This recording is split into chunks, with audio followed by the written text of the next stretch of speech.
Good evening, everybody, and welcome to the Hamilton Jewish Film Festival. This is our first annual Hamilton Jewish Festival. And of course, this was supposed to be taking place at the Westdale Theater here in Hamilton back in March. But unfortunately, of course, with the COVID and pandemic, the theater was closed, and we made the decision to still continue. And we're showing 3 great films as part of this event. And we will continue to plan for next year. We'll be able to do it live. This is a great opportunity, though, because since we're doing this digitally, it allows us to bring into the conversation people who are not here in Hamilton, including the director this evening, Isaac Cherem. Cherem, am I saying your name correctly? Yeah, Cherem, yes. Cherem, yeah. And Isaac, of course, is the director of this fantastic film that I assume you've all had a chance to watch now, called Leona. And this is just very exciting for me, and I hope for all of you, because we're going to get to find out more about the film and how it all came about. And there's an opportunity for all of you who are watching to ask questions. But please do not use the chat function. There's actually something called the Q&A at the bottom of your screen. And if you'd like to make comments or have questions for Isaac, please ask on the Q&A, and we will try to get to your questions and answer them whenever possible. So welcome, Isaac. Thank you, I can't tell you how exciting it is to talk to you. I was not familiar with your work, but of course, this is your first directorial effort. Is that correct?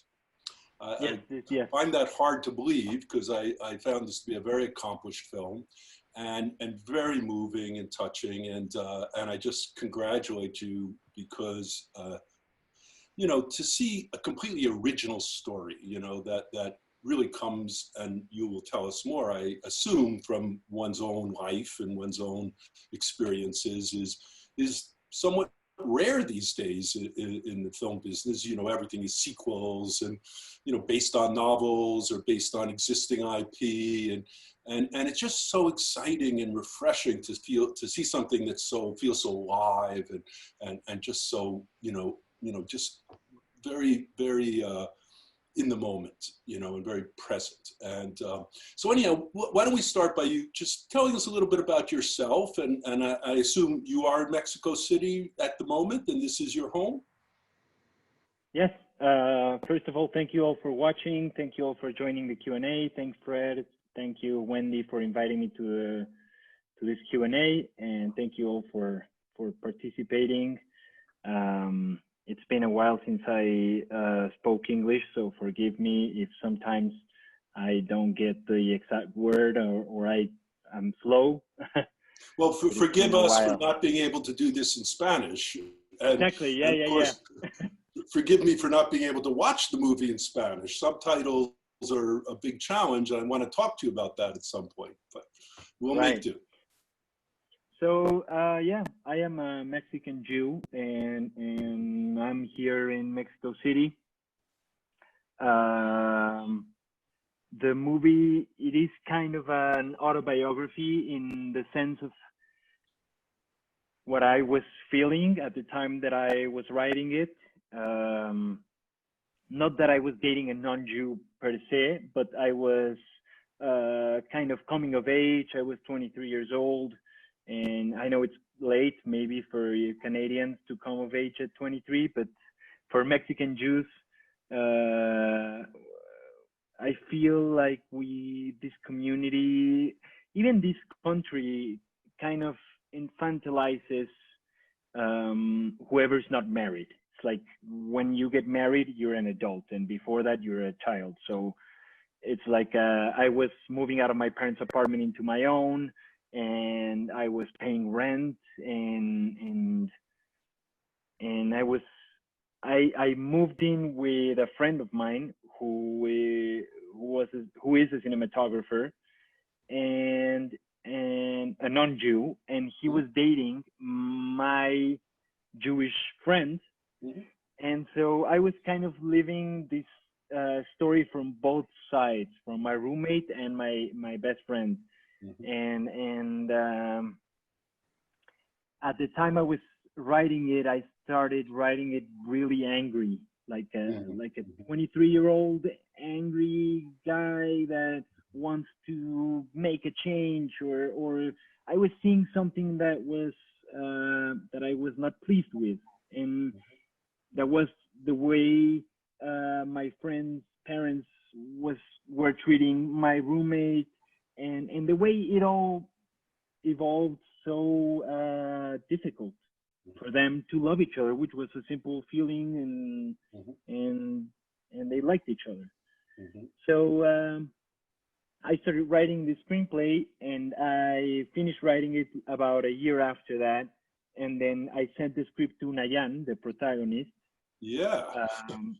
Did you know her from before? Had you worked together before? Or? Well, I used to be a first assistant director, and I made a film 2 years earlier or so with her mother, who is a very famous actress. And her very famous grandmother as well. She's a... Yeah, exactly. Eva, which, she's famous. And so they kind of come from a family opposite to mine, completely liberal in the arts, in theater. She grew up backstage in the theater. And so for her, she liked the character, she liked the movie. And so we met and bouncing ideas of each other about the character and what to do next, and how should we treat the character. And she's not Jewish, is that correct? She's not Jewish. No. She's an atheist for generations. And I said, why don't we write the script together? And she loved the idea. She studied literature, but she's never written a screenplay before. And she liked the idea. We started writing it.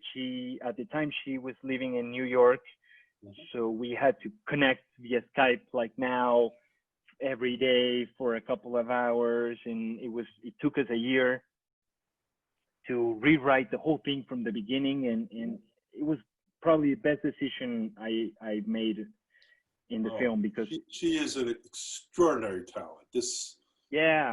And writing it too, like she brought in so many things as a woman, as a non-Jewish, as an actress, that made the script just so much better. And then we shot the film in 4 weeks. Wow. Really? 4 weeks? 2018. 20 days of shooting. That was the whole schedule. Yeah, that was all we had. That was all the money we had. Yeah, I'm sure. And did you ever chance to rehearse with the other actors, or was that all? Not so much. It was probably half a week or a week of rehearsal. Wow. And then it was like we came to the set, and me and Nayan saw the other actors rehearsing, and most of the times we were like, those dialogues sound really bad, sound fake. So I would just tell the actors to say whatever they wanted, and that was a good decision too. So kind of the dialogue was kind of helped by the cast. And I think it really, as I said, it really brought the film to life. It doesn't feel like one of those canned, over-rehearsed, witty screenplay dialogue. It had a very natural kind of very truthful quality to it. And sometimes it turns out lack of rehearsal and need to go quickly actually benefits a movie. It brings it life, and energy. Absolutely. In this case, it was just, I guess I picked the right actors, and they just brought in whatever they had with them, and that, I mean, there was nothing better. And again, tell me about yourself. Did you have any film school or film training, or? I did. I mean, first of all, what I wanted to be when I was in high school was an actor. Oh, okay. I used to act in Shakespeare plays and stuff like that in high school. and I enjoyed it so much. And I was like, how can I do this as a living? And how can I do this for a living and not disappoint my parents, who have no idea about the art business, about the art industry? I had no idea, but it was just a feeling that I was chasing, that I had to do something with it. And so when I was 17, I thought, well, I don't want to be poor. So instead of trying to be an actor, I thought Hollywood and movies and a lot of money and Spielberg and trillions of dollars. And I said, I'm going to be a film director. Okay.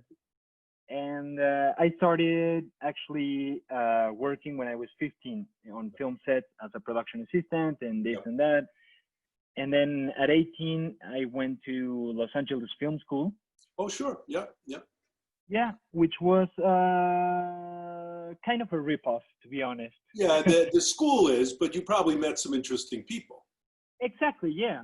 We had Q&As with big directors and with very cool people and screenwriters, and also I had some good teachers. But most of it was like in a very industry kind of old school.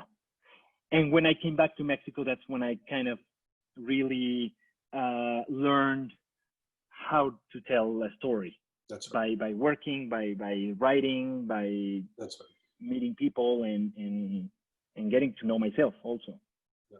And Mexico is a very vibrant place right now. I mean, you know, the Three Amigos. I mean, I'm curious, is there a thriving independent film scene now where people supportive, and you had other collaborators? And yeah, I mean, the Mexican Culture Institute gives out enough money as a gift, as a scholarship, let's say, as a grant to filmmakers. It's like a contest, and they give out money to do around 80 films a year.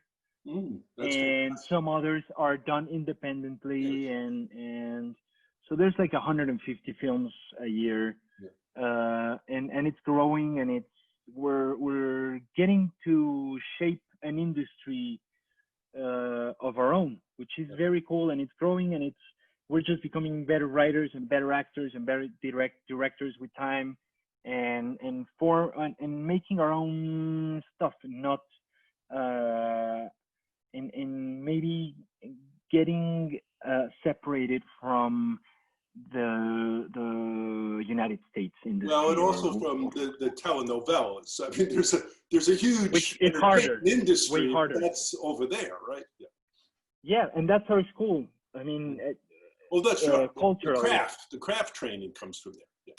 Yeah, it comes from there, and you know, that's our legacy. And I guess I was ashamed of it at the beginning, and now it's like, you know what? That's what shaped us. That's the television that we saw, and now we can move on and do something else. Yeah.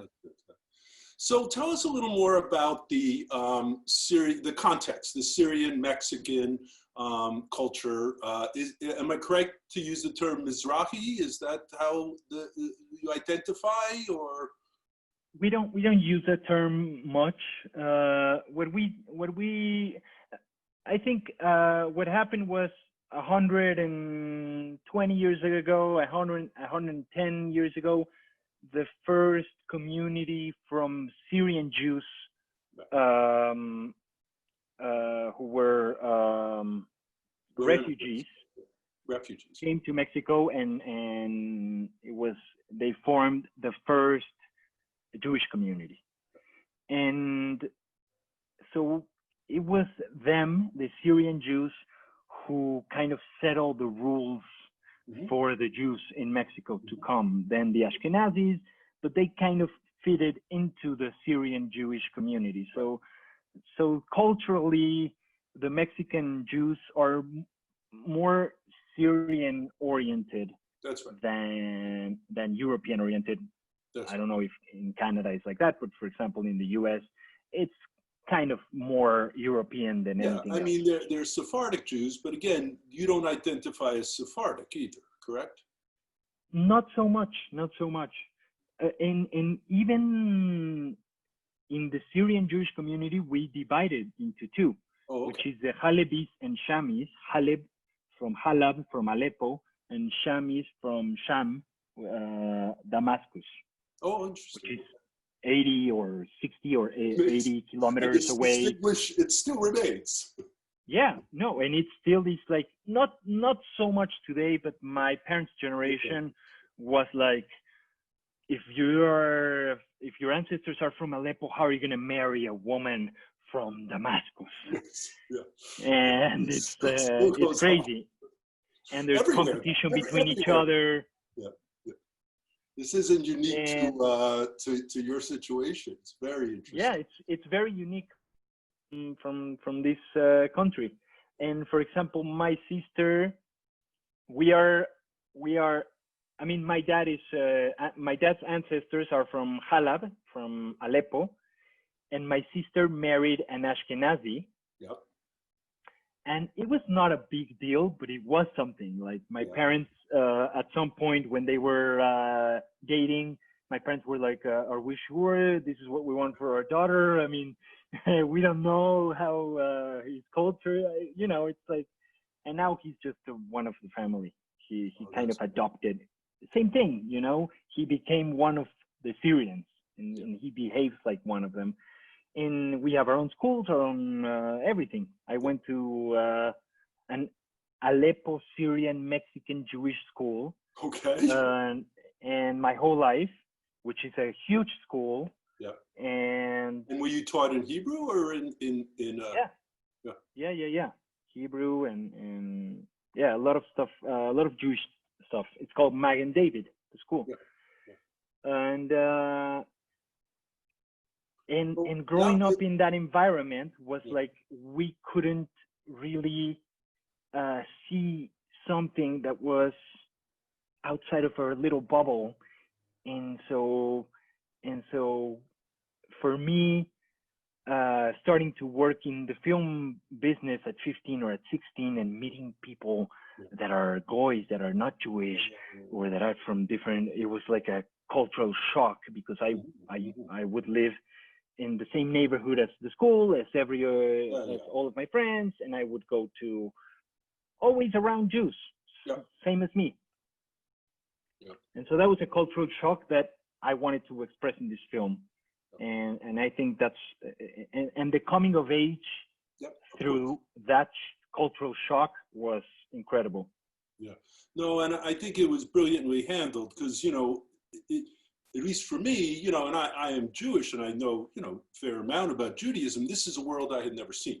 So this was a fantastic, you know, experience to be immersed into this world, to recognize aspects of, you know, the culture that I knew, aspects I didn't know, and to really see what, you know, in a way, in a microcosm you were telling, but has very universal themes and applies to many Jewish immigrant experiences and many Jewish communities all over the world. So I think it was just a wonderful how you were able to do that. And again, I think a lot of this, I assume, was somewhat intentional in terms of the filmic style. It felt somewhat documentary-like, I almost want to say, lots of handheld camera. Was that all part of the plan, or just because there was no money? No, it was absolutely part of the plan, because I wanted to take advantage of the not having so much money. I was like, let's make it part of the plan and just shoot quickly and not need a tripod and put it this way and that way and all the lights and all this stuff. So I hired a cinematographer. She's a documentarian. Of course. She also directs documentaries. And I said, just, you gotta catch whatever is happening in the actors, and the actors are also improvising. So yeah, that I like that. I thought that worked because of the little amount of money that we had. Yeah, I think it absolutely worked. And at the same time, it allowed you sort of an intimacy and you know, and there was a lot of beauty in the photography as well. I felt that there was a certain amount of love for the Mexican culture, you know, the food, the images, even having a mural painter. You know, you know, we didn't get, you know, the big production shots, but instead we got the detail, and it really kind of, you know, was a wonderful little, you know, trip to this culture and this world I hadn't seen before. And I think you did a fantastic job doing that. Yeah. Thank you, Fred. And honestly, it's because when I was 23, I was first introduced to what the Mexican culture really is. Yeah, so you were the outsider. Yeah. Yeah, I was an outsider, and at 23, I moved from my parents' apartment into the around downtown Mexico City, when I used to live in the outskirts. Sure. And my roommate kind of introduced me to some food, to pork, that I've never had pork. It was like a big taboo. Oh, gosh, no. Yeah. And to this, you know, heritage of Mexican muralism, and, you know, Diego Rivera or Frida Kahlo, or this or theater, or really the city that I've been living my whole life, but I was never kind of a part of it. Right. Right. So let's talk a little more about your actress, Nayan. How do you say her name? Nayan. Nayan. So, of course, she didn't look like one would expect a Syrian Mexican to, but no one seems to have had an issue with that, I assume. It's not really matter, right? But nevertheless, she seemed to understand a lot of the nuances of the culture. So did she spend time with your family and your sister? And yeah. She got to spend a lot of time with my family, with my friends, and she did research by herself also. Yeah, she had some Jewish friends, and she asked, of course, like a professional actress, and even Jews in Mexico that have seen the film think she's Jewish. And I was wondering, Yeah, and even when we were, you know, when we did some screenings, she would approach Jews as a Jew, and they wouldn't notice, and it was fun for her. And in the end, we was like, no, I'm not Jewish. I have no idea what you're talking about, and that was fun. Yeah. You know, again, I believe it, but as you say, she lives in New York, and she's appeared in, you know, Hollywood television, and she's has a budding career in English and in America as well, but she also performs in Spanish. And is that where she was originally from? I mean, yes, she originally started in Mexico City. Yeah. She's from Mexico City, and she moved to New York like 3 or 4 years ago to I guess to study, and then she stayed there trying to get some roles here and there. Now, because of the pandemic, she's here now, and she got a couple of important roles with important Mexican directors. I think right now she's actually in Italy, in Venice, in the Venice Film Festival. For the film festival. The protagonist. Yeah, she's a protagonist in a Mexican film that's premiering there, I think tomorrow or the day after. So she's kind of getting a hold on the Mexican. Again, I see, I can imagine why directors, after watching this film, would be very excited to work with her. Because to me, you know, beyond the language and everything else, it was just amazing how much she was able to convey simply through her eyes, her body language. You know, the nonverbal aspects of her performance were just mesmerizing. You couldn't take your eyes off her. And that was always a part of the plan. When I wrote the script for the first time by myself, I said I want to make a character that communicates through her eyes, and and she got it.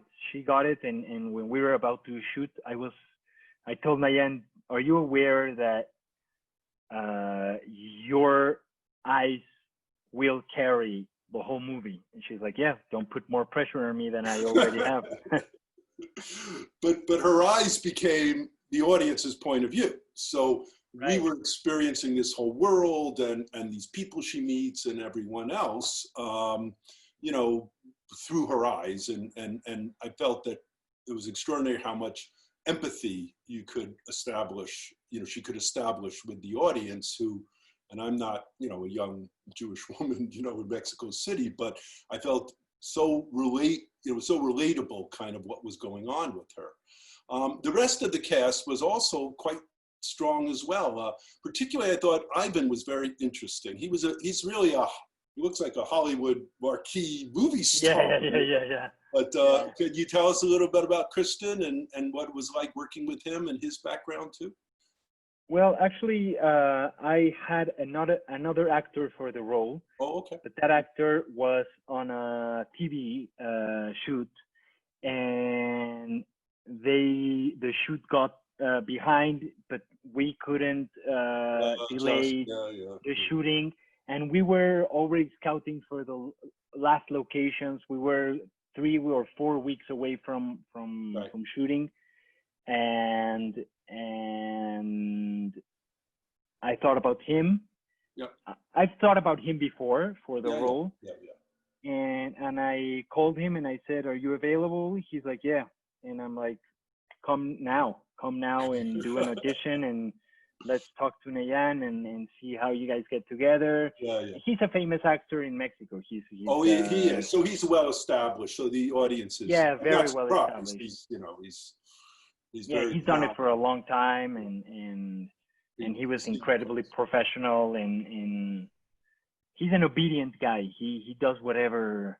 Nayan would challenge me, you know. And that was appropriate for the role in a way too, you know. Absolutely. He's not someone who's out challenging the world like she is, and he's, you know, he's thoughtful and sensitive, and obviously very romantic. But you know, I am curious a little bit because obviously this is a very intimate movie, and there was a lot of intimacy with the characters, and there's so much conversation these days, you know, in Hollywood and filmmaking, and you know, you have to have a special person on the set, intimacy coordinator. Believe it or not, folks, this is like a real person on the set these days, intimacy coordinators.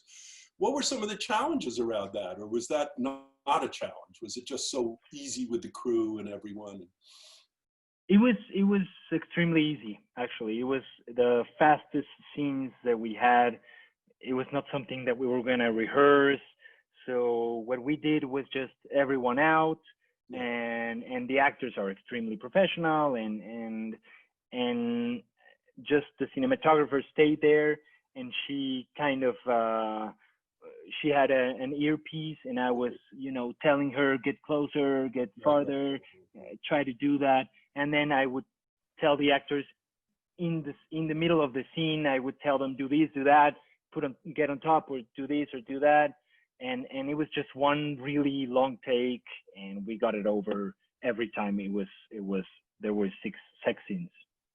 Well, again, I know how difficult those scenes are to do, and I thought that was quite extraordinary how natural it felt, and you know, and it just appropriate and not voyeuristic or exploitative in any way, and you know, that's not easy to do. It may look easy to viewers, but I know it's certainly not, and I think it was terrific. There were so many other interesting collaborations. Tell us a little bit about the music. I thought the music was quite wonderful. Is that an experienced composer you were working with? Yeah, he's probably the most awarded composer in the country. Really? Yeah. And I of course I had no money or almost no money to pay him, and he's doing all the incredibly big stuff. Didn't he work on Frida? I mean, in big movies, right? Yeah. No, he's worked on really extremely big shows and movies and everything. And he's Jewish, and he's married to a non-Jew. So I was like, hey, check out my film. I would love you to do it.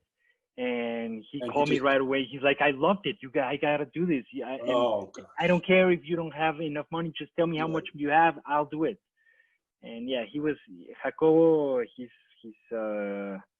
incredible. It was just so nice to work with somebody with so much experience. When I was 25, and he's done everything and won all the awards and worked on so many important features and shows and everything. And he was just a great person to be around with. I thought the music was amazing because it was not intrusive. It wasn't overly, melodramatic or, got in the way, but in a very subtle way, it's very supportive of what's happening on the screen and keeping the pace and the movement. And I didn't know, but I assumed that this was a person who had a lot of craft and experience. It must have been great experience to work with him for you, of course. Yes. Thank you. Again, I find this was so fascinating to me was really understanding or trying to this whole issue of this, Syrian Jewish community closed off from the rest of society, but, extremely warm and loving within the community. And I saw some of the photography seemed to embrace that. There was some very cold, lit aspects of the imagery. There was some quite warm. The film, even in its documentary style, felt impressionistic at times in terms of some of the imagery. And I assume that was your attempt to continue these themes. And yeah. And also it was the collaboration with the cinematographer was very important too. Like she kind of elevated the language, the cinematic language of the film more than I thought it would be. And she kind of taught me, she kind of trained my eye. She kind of, just elevated my sense of cinema by, watching. We did watch so many films together and references and this and that. And yeah. Well, I noted that like, for example, that fabulous scene when Aria is back with her, with Ivan, when they're in the coffee shop and the mirrors behind them, and you see the reflections of both of them, and it's all played in the two shot, and it's this very intensely emotional scene, right, between these two. And in fact, they go off and make love after that scene. Am I right? Right. That was a wonderful sequence. And again, with no money and a handheld camera, you were still able to, really create some very evocative imagery and, that really, enhanced what the story was doing at that point. Thank you. Did people find that controversial at all? Or I guess that was, Well, in Mexico, it premiered at the Morelia Film Festival, which is the most important festival in Latin America. It's like the Cannes of Latin America. And there, the programmer of the Mexican Jewish Film Festival saw it, and 3 or 4 months after the premiere was the beginning of the Mexican Jewish Film Festival, and he said, this has to be the opening film for our festival. And I said, of course. I mean, how many Mexican Jewish films you have? And he said send me a link so I can send it to the board of Jewish guys, because this guy's not Jewish, and the investors or whoever. And I sent him the link, and then the director, another guy, a Jewish young guy, came into my office and he said, I cannot play the film because the board is afraid that they will lose investors for next year. Because of the sexuality, the morality, or? It's not the sexuality, it's the morality. It's the morality, It's just the reflection, it bothers them too much, or it could bother. and it did bother a lot of, it even bothered, for example, my sister is 6 years older than me. She's like 33 now, she's 34, and she sent the trailer of the film to her WhatsApp group of friends from school, from high school. Like she was proud of the film, and four of her friends thought it was offensive. Just the trailer, just the fact that there's a movie about Mexican Jews, as if they want to keep a low profile, and because we are extremely powerful and rich, and it's like, don't say to anybody. Let's not talk about our flaws or our defects, or That's really fascinating culturally, and I think that's, again, not something that just exists in Mexico City, but other Jewish immigrant groups who had to survive and make sure that they continue their tradition and cultures in these sometimes hostile environments would often have to be in this somewhat defensive pose. And then that tradition continues, even though it may not serve a purpose anymore. Absolutely. I was just finished editing today a documentary I did on my family. I called it a documentary about my penis, because it's my parents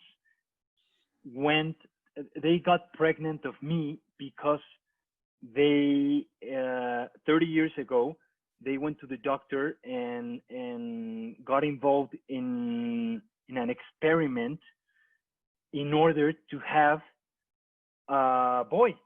Because There's certain were ways feeling so much pressure to have a boy, of the families, of the environment, of the crazy. Of all this, and it's crazy how it all evolves. And now my parents think it's ridiculous, and they see it as something they did on the past, thinking differently.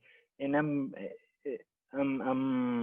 proud that they have been able to change. Yeah, and that they have the awareness, but things are changing. We do know that. I noticed a lot of associate producers on the film, and I believe some of the actors were not actors. Is that correct? Even some of your family is in the film. Right. Yeah, my parents are in the film. My parents are Gabriel's, the new boyfriend's parents. Oh yeah, when they go to dinner. Yeah. Oh, that's your parents. Yeah. The guy that looks like Danny DeVito, and they were fun to work with. And for example, the rabbi is one of them. Right. I was like, how am I gonna get a real rabbi to act in my movie? He's not gonna want because whatever, because they don't do that. And so I got this guy with a beard, a Jewish Kabbalah guy, and I kind of tricked him, and I told him some stuff about the story, and I kind of made him act. But that was a lovely scene, by the way, and felt very natural. And I think there are many directors, obviously, Milos Forman, of course, is famous for this, who often use non-actors in their films. And they just cast people to be people, and sometimes really wonderful things happen there. So, sometimes it works. Yeah. So let's take a look at some of the questions. Sure. So, one of the questions has to do with the ending of the movie, and of course, I watched. It was very powerful. The beginning of the movie, of course, and immersion in water, and and that sequence with the young woman being purified for her marriage. And then, of course, we have this amazing ending of the movie where we see, Ariella in her apartment, and we don't know what's going to happen with her at this point in her life. You know, it's not unclear. And of course, she takes off all her clothes and immerses herself again in water, you know, like in the beginning of the film. And I think, is that the one crane shot in the movie? I mean, that last shot certainly was not handheld, right? Exactly, yeah. Someone seemed to think that somehow there seems to be blood or something in the water, or no? No, not at all. No, I think it's just a metaphor for the mikveh, and kind of a mikveh of herself, a ritual of herself, a kind of cleansing, a kind of a new beginning, a kind of also the feeling that I'm trying to be comfortable with in my life in the last years, which is uncertainty. And that's what I wanted to convey in the end, just a feeling of uncertainty. And that's why a lot of people always in Q&As are asking about the ending. And it's fine. That's exactly what I wanted. I wanted people to feel uncertain, because I think that's, for me, that was the main feeling while I was coming of age. Is I have no idea what's going to happen. I don't know. Listen, I'm 65. I still don't know what's going to happen. You know, exactly. Nobody. Yeah. But that was very truthful. You know, and that's what I think. You know, and I think the ending was terrific. The only thing it made me feel is like, I wish this was a miniseries so I could see the next episode in her life. You know. Right. Yeah, my grandma thought she was going to commit suicide, and she said it out loud in a Q&A. You know, it's like, no. Yeah. And then someone, Alan was asking, would this be very different if it was the Ashkenazi Jewish Mexican community? And I assume that's a little different, because is there that same close-knit Ashkenazi Jewish community, or are they more assimilated? Well, they are, that community is a little bit different, but like I said, they kind of are playing in the Syrian playground, so as you say, community. There's intermarriage now and a little mixing together. Yeah. I mean, the intermarriage rate in the Mexican Jewish community overall is less than 3%. So it is very tight, and in Mexico they don't allow conversions.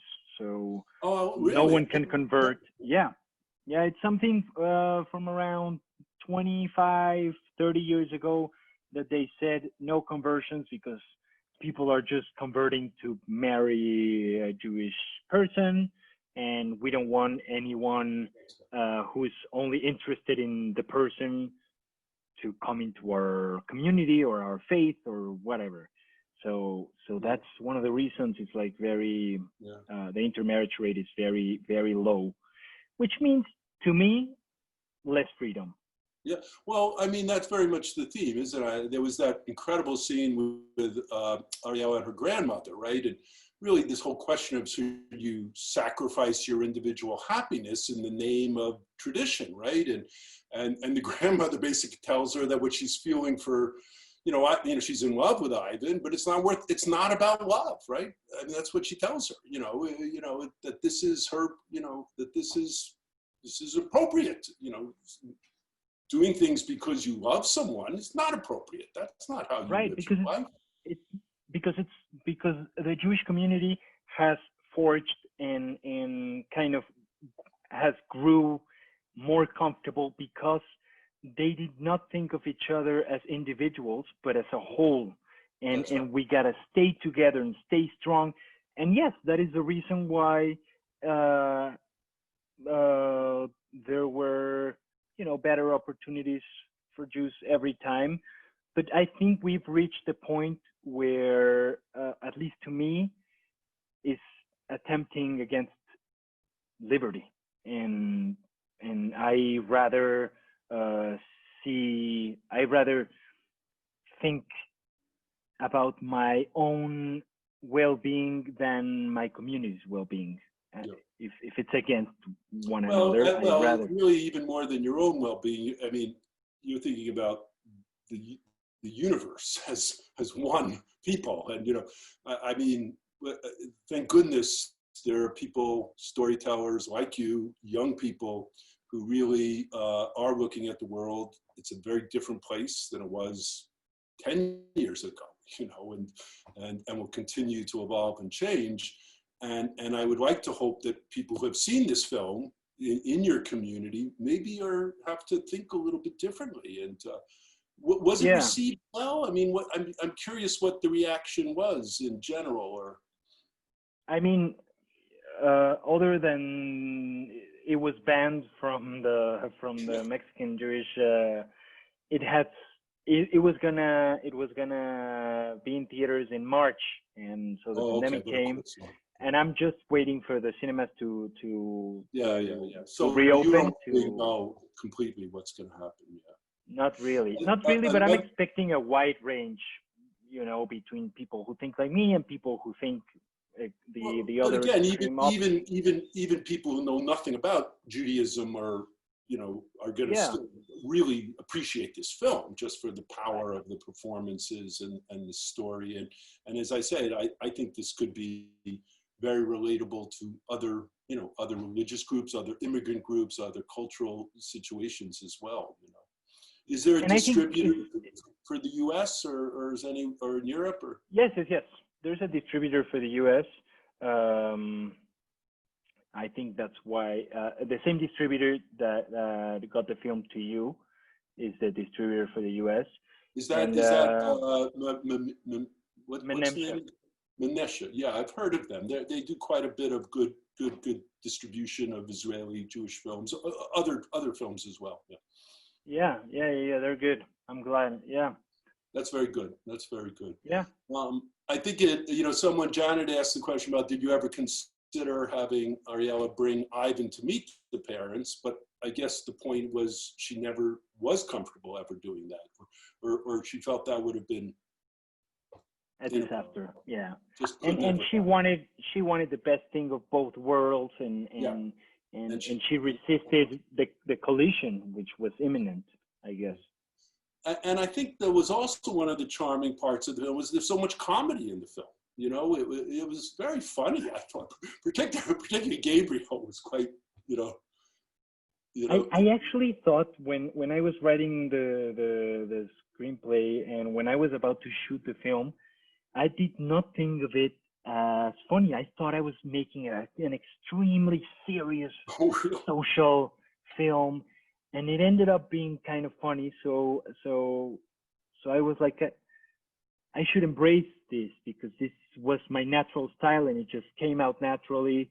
And so now I'm preparing to shoot a comedy next year. Yeah, I was going to ask you next. Tell us a little bit about some of your upcoming work and what you have planned in the future.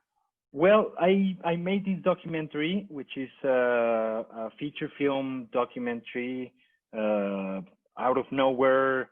The thing is that I kind of knew there was a rumor, there was a secret that they were keeping from me, because I kind of heard here and there some stuff about me in vitro and stuff like that, but I wasn't sure. And until the pandemic hit and I had to stay home, that's when I had kind of the courage to think, you know what, I could ask them these questions through Zoom.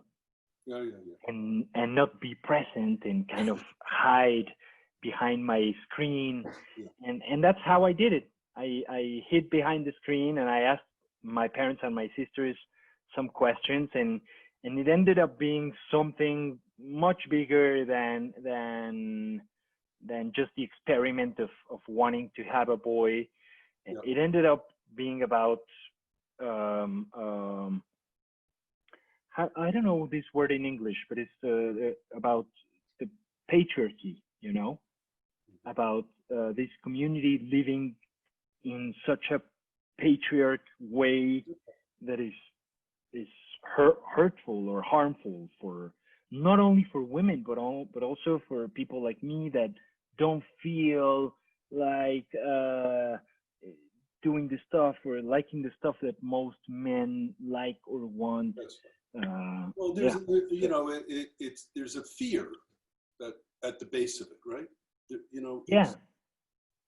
and my parents were afraid of Yeah. not Yeah. reaching the expectations of That's their right. own families, and they married at 19 and 21, and they didn't know what they were doing really, and they were just following the footsteps That's right. of whoever was next to them, who didn't know whose footsteps were following, and it was all unconscious behavior.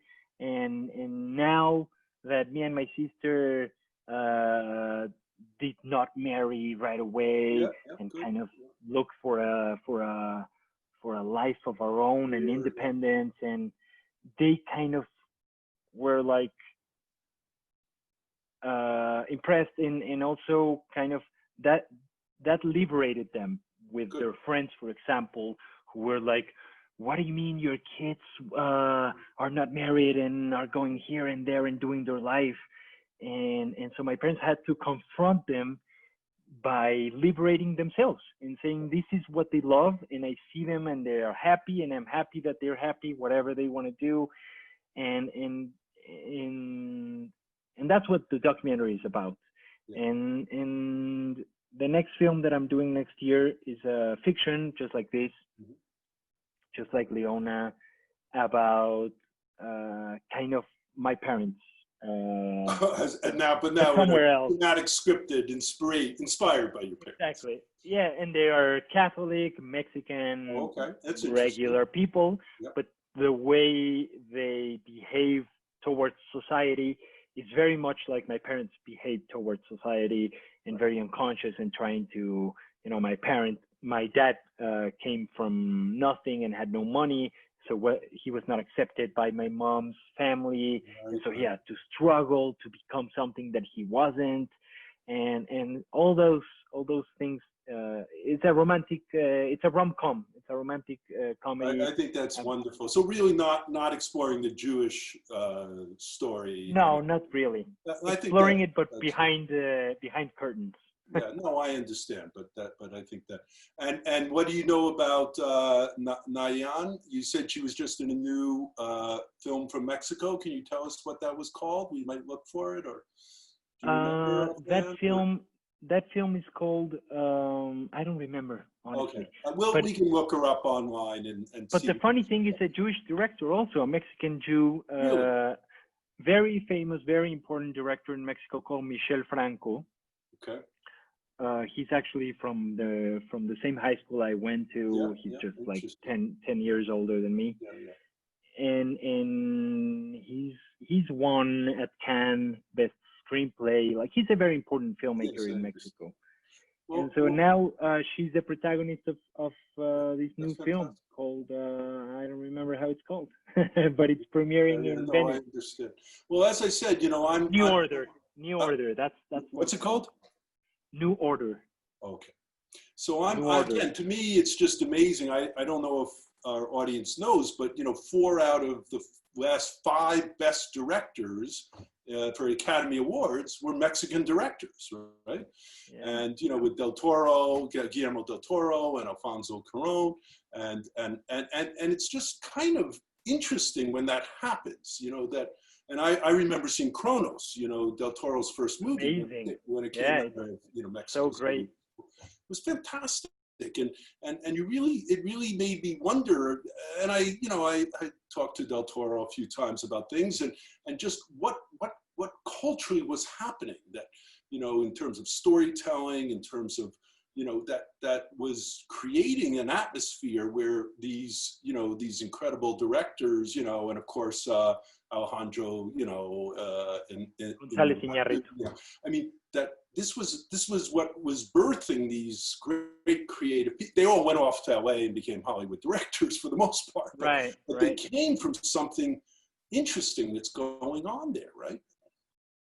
Yeah, and I think it has to do with how close we are to the US and how related we are to that culture, but at the same time, not immersed in the same cycle of things and ways of telling stories. And that, I think, for the US and for the Academy is kind of refreshing, I guess, to see something that they like and that is different from other films and ways of being creative. If a writer never leaves California. Harley is gonna do something of unique. He might be an amazing writer, but it's more of the same. You know, I feel like it might come from there. No, but I mean, for me, you know, Roma was one of the best films of the decade. You know, and was that a very successful film in Mexico as well? I imagine. Yeah. Extremely successful. I actually live in Roma. This is I live 4 blocks away from that house that they shot. Yeah. I just, you know, that was magnificent filmmaking, and again, an opportunity to see a culture and to, you know, get immersed into a world that, you know, most of us don't know or never seen before. I think it was way more successful outside of Mexico. That's what I was curious about. Mexicans, yeah, absolutely. Because for Mexicans, it's the same thing that happened with Mexican Jews watching my film. It's like, this is, you know, don't show us ourselves. It's not like that, or it's different. Or I don't like it that you show it like that. It hits a more personal nerve. And my dad, that is the same age as Cuarón, and that lived in Roma, because here is where the Jews started, you know, doing business and stuff. He said, I don't know why that film is called Roma. Why is it not called shit? But I get it. I mean, that's what's happened. Yeah. That's fantastic. Well, listen, I appreciate your time. We usually keep these to about an hour. And I hope we get to see you again. So maybe next time you'll come to Hamilton with, you know, life. Yeah, I would have loved to. I would normal, have loved to. And we can show another one of your films. You know, to me, documentary. It's you can show the documentary, year. Which we love. And again, I just think it's fantastic that you know, what we used to think about, you know, when we thought about, you know, Jewish films, we usually thought about Israeli films, right? And certainly very talented Israeli filmmakers. And again, this is an extraordinary time in terms of Israel and the film and television that's being done there. But it's very exciting to know, of course, that great films are being made by Jewish filmmakers all over the world. And here you are, Mexicans, you know, Mexico City, not where I naturally would have thought of a, you know, Mexican Jewish filmmaker. So I hope everyone enjoyed the film as much as I did. And thank you so much for making the time. And if anybody has questions that were not answered, you're welcome to write me. Wendy has my email, and you can ask for it and write me, and I'll answer it. Or look for me in my social network or whatever. My name is Isaac Cherem. Do you have a company, a website or something to follow? Or my Instagram is you can look there for Isaac Cherem, which is my name, or my handle, which is at no como frutas, as in Spanish for I don't eat fruit, all together. On Twitter or Instagram or Facebook, you can look for me that way. Well, no como frutas. Okay. Well, congratulations, and thank you so much.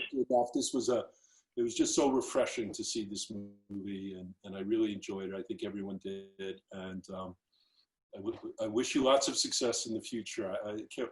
You're 27, you said 28. I'm 28. Yeah. Well, good luck. Yeah. Thank you so much, Fred and Wendy and everyone. See you soon. Okay. Thank you very much. Bye-bye. Good luck. Bye.